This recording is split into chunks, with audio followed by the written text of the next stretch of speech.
2023 pour vous parler des dernières lectures que j'ai faites et qui m'ont particulièrement enthousiasmée. Alors il s'agit de fantasy, c'est pas un genre que je lis forcément très fréquemment, que je connais pas forcément très bien du coup, puisque je suis une lectrice un petit peu novice. Mais ces dernières années, j'ai découvert des auteurs et des autrices notamment qui m'ont vraiment enthousiasmée et qui m'ont permis de voyager, de m'immerger totalement dans un univers, ce que je recherche plusieurs fois dans l'année. Et c'est vrai qu'en hiver, c'est souvent le cas.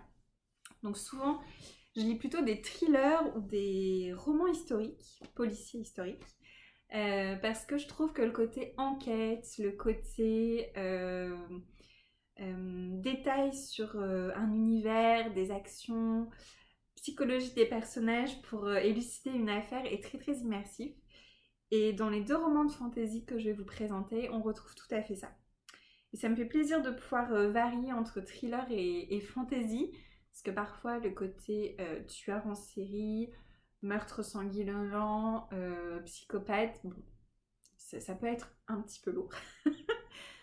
Alors le premier roman que je vais vous présenter, c'est Le sang de la cité, le tome 1, Capitale du Sud, écrit par Guillaume Chamanadjan. C'est une série qui est éditée aux éditions Forge de Vulcain. Le premier tome est paru là récemment au livre de poche, donc c'est l'édition que j'ai. C'est une série qui se passe dans un même univers, mais dans lequel on va suivre les aventures dans deux cités différentes. Donc la Capitale du Sud est écrite par cet auteur, et la série Capitale du Nord est écrite, elle, par Claire Duvivier. Et donc les deux séries, on va dire, sont publiées l'une après l'autre. J'ai pas encore lu Capitale du Nord, donc voilà, j'ai pas d'avis sur la saga dans son ensemble. J'ai lu uniquement ce tome-là, mais ça m'a donné envie de connaître la suite. Notamment parce que j'ai beaucoup aimé la plume de Guillaume Chamanadjan. Donc c'est sûr que y a un pari à faire sur la plume de l'autrice qui écrit Capitale du Nord. Mais en tout cas, l'univers est très très intéressant. Donc ici, qu'est-ce qu'on suit? Qu'est-ce qui se passe? Donc on est dans une petite ville portuaire qui m'a fait beaucoup penser à la ville principale dans la saga Six of Crow, qui pour ma part a été la saga qui m'a fait le plus aimer la fantasy, qui m'a permis de rentrer dans ce style littéraire. Donc c'est une ville portuaire un peu moyenâgeuse, avec une ville basse, une ville haute, et des familles qui tiennent différents endroits de la ville et qui ne s'apprécient pas forcément. On suit dans cette ville d'inspiration moyenâgeuse, on va dire. En tout cas, moi, je l'ai imaginé comme telle, une ville fortifiée, en pierre, avec un canal qui passe au milieu, donc la ville basse, la ville haute dont je vous parlais. Différents corps de métier. On suit Nox qui lui est commis d'épicerie et donc il se balade dans toute la ville pour livrer des provisions à tous les habitants. Donc grâce à ça, on sait ce qui se passe partout et on voyage beaucoup dans la cité. Il se trouve que Nox, il est aussi le fils adoptif du d'ailleurs gouverneur, ou je ne sais plus comment on appelle ça, mais en gros le gars qui dirige la cité et que tout le monde veut détrôner pour prendre sa place. Et donc ça lui donne un autre statut, en plus de celui de commis, qui fait que il est au fait de ce qui se passe dans les arcades de la cité, au niveau du pouvoir. Et Nox, pendant ce récit, donc il est adolescent, grand adolescent, au début de l'âge adulte, on va dire, et il va devoir se positionner. Les événements vont faire qu'il ne va pas pouvoir rester dans sa petite vie tranquille de commis d'épicerie, mais il va devoir décider qui il veut être, quels seront ses amis et comment il veut se comporter.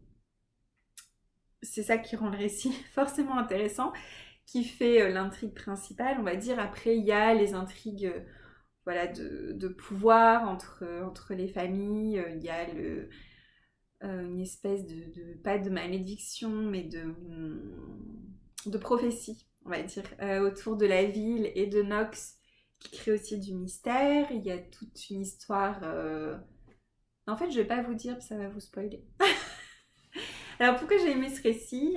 Parce que déjà, j'ai beaucoup aimé la plume de l'auteur, que j'ai trouvée fine, précise, avec un vocabulaire riche qui correspond très bien à l'univers, puisque Nox, il est aussi poète, il aime aller dans les bibliothèques, il aime connaître l'histoire des choses, Donc voilà, tout ce qui est autour des mots, c'est très important dans l'histoire et c'est très bien rendu par la plume.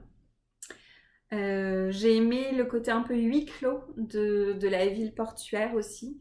En fait, très vite, on visualise très bien où on est, où on peut aller, et il y a tout un jeu comme ça autour du déplacement dans la ville. J'ai aimé le côté aventure, puisque bon, ça monte un petit peu en pression au fur et à mesure des chapitres.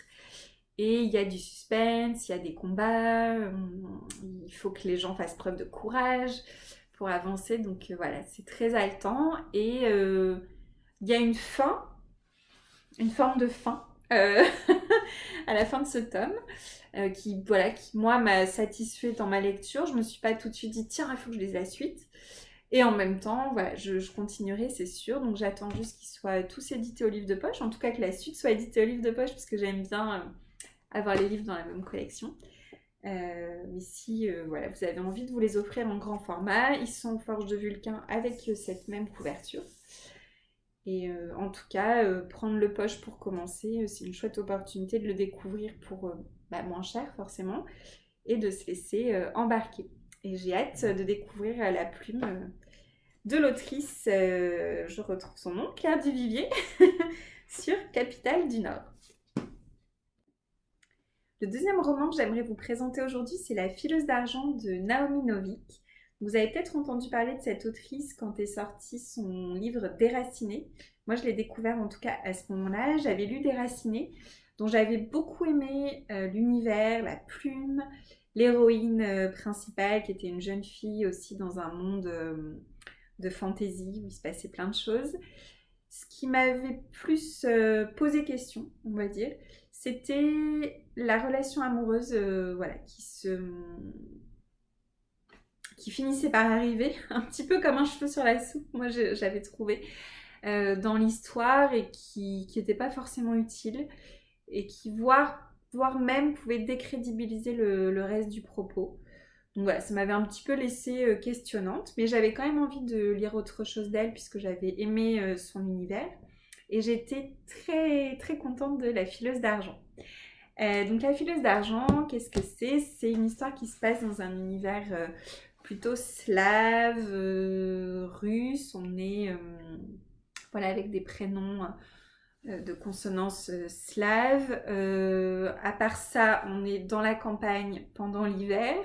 Donc il n'y a pas énormément d'éléments pour situer j'allais dire le pays, mais de toute façon c'est de la fantaisie quand même pure, au-delà de simplement des légendes. C'est vraiment... Enfin moi j'ai considéré que c'était vraiment un univers à part entière de fiction. Et donc on est dans un petit village qui est en plein hiver, dans le froid, la fin des stocks de nourriture, les gens sont un petit peu à bout, sont même carrément à bout. Et on suit une jeune fille juive dont la famille est prêteur d'argent, donc on ne dit pas encore banquier, plutôt usurier. Et il faut assez vite qu'elle prenne sa part dans l'affaire, on va dire, pour aider son père qui s'y prend très mal et qui les a mis dans une grande misère. Donc c'est une jeune fille, une adolescente qui est pleine de ressentiment parce qu'elle a beaucoup souffert, qui a compris que de toute façon, du fait qu'elle soit juive et du fait du métier de son père, personne ne l'aimerait et ne l'aiderait, donc autant faire les choses pour elle et sa famille sans chercher à se faire aimer. Donc elle, ça la gêne pas du tout d'aller récupérer l'argent que les gens lui doivent, d'être aussi dure qu'eux. Et même si il la déteste finalement même pas encore plus qu'avant, il continue à la détester, au moins elle peut nourrir sa famille et avoir une existence plus confortable au niveau logistique. Donc là, toute la première partie, on suit plutôt Myriam, donc qui est cette jeune fille, comment elle devient qui elle est en fait, quelqu'un de décidé, volontaire, intelligent, qui développe vraiment des compétences en négoce, en stratégie, à tel point qu'elle est repérée par le roi d'un peuple qui cohabite avec ces humains, qui est le peuple de l'hiver. Et le roi va très grandement s'intéresser à elle, ce qui va lui causer bien des soucis. Ce qui est intéressant dans ce roman, c'est que c'est un vrai roman choral, puisque il y a plusieurs personnages qu'on rencontre au fur et à mesure de l'histoire de Myriam qui vont prendre la parole eux-mêmes. Donc les chapitres vont alterner entre la voix de Myriam et la voix de 5 autres même je crois, personnages de l'histoire. Donc ça c'est chouette parce qu'on voit l'histoire avec des yeux différents, des sensibilités différentes en fonction de l'histoire de chacun, de sa place dans la société, de son âge et de ses attentes. Donc ça m'a vraiment plu en tant que lectrice qui aime le côté psychologique des histoires. J'ai trouvé ça très chouette. Ça rythme aussi le récit, puisque parfois, il pourrait y avoir des longueurs, mais moi je trouve qu'elles sont utiles pour installer le décor et mieux comprendre les choix des personnages. Donc le fait que ça varie comme ça, les chapitres en plus se raccourcissent au fur et à mesure du livre, qui fait plus de 500 pages. Donc il y a une espèce d'entonnoir vers la scène finale très rythmée qui petit à petit wap et au point que j'ai passé mes derniers moments de lecture la nuit jusqu'à tomber sur le livre parce que je voulais connaître la fin. On suit donc Myriam et 2 autres jeunes filles parmi d'autres personnages, mais en tout cas les 3 personnages féminins principaux qui sont donc des adolescentes au seuil de la vie adulte sont très intéressantes parce que c'est des filles qui ont des vies difficiles, qui sont aidées par personne et qui peuvent compter que sur elles-mêmes et qui déploient un trésor d'inventivité et d'intelligence surprenant et qui laisse admiratif sans renier qui elles sont, leurs valeurs et ce qui est important pour elles. Donc pour elles toutes, c'est les gens qu'elles aiment, que ce soit une personne ou toute une famille, suivant le contexte dans lequel elles sont. Mais voilà, c'est vraiment des super meufs quoi, qu'on a, qu'on a envie de suivre, qu'on supporte, on a envie qu'elles réussissent, et on est pris vraiment par leur histoire. Les thèmes du récit, c'est, j'allais dire forcément, non pas forcément, mais en tout cas, dans l'histoire, c'est, voilà, comment je dirais, la manière dont c'est amené, on comprend très vite que c'est un univers très patriarcal, j'arrive même pas à le dire, tellement c'est dans le livre, on en a marre des hommes, punaise.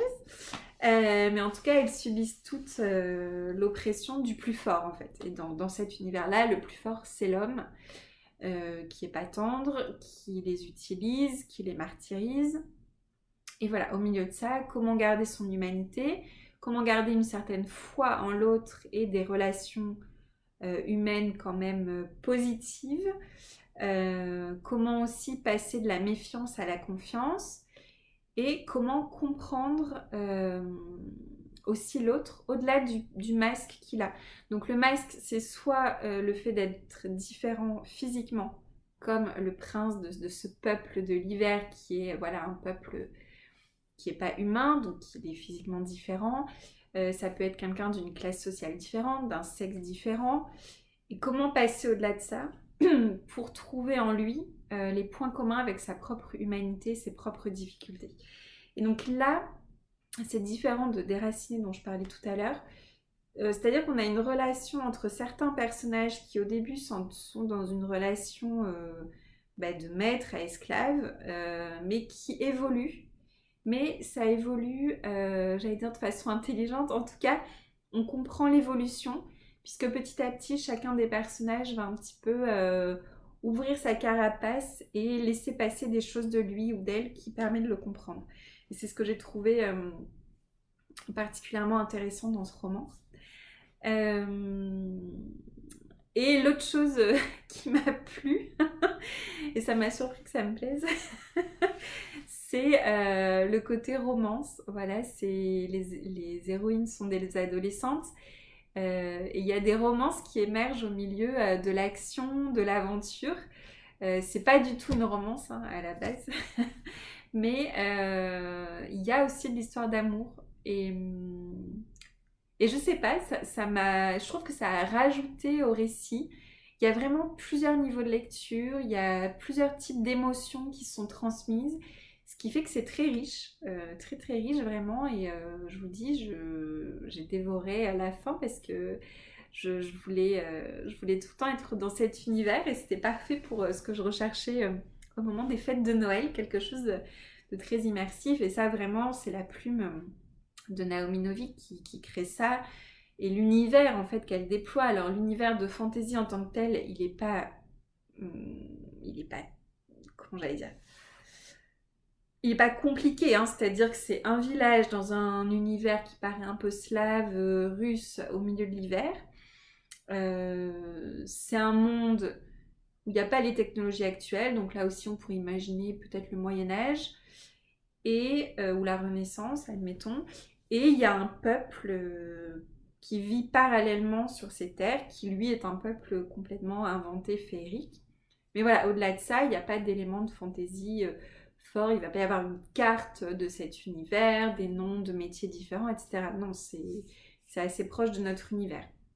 Mais par contre, l'univers psychologique, les relations entre les gens, les différentes familles, ça c'est très développé et c'est ça qui est très immersif dans le récit.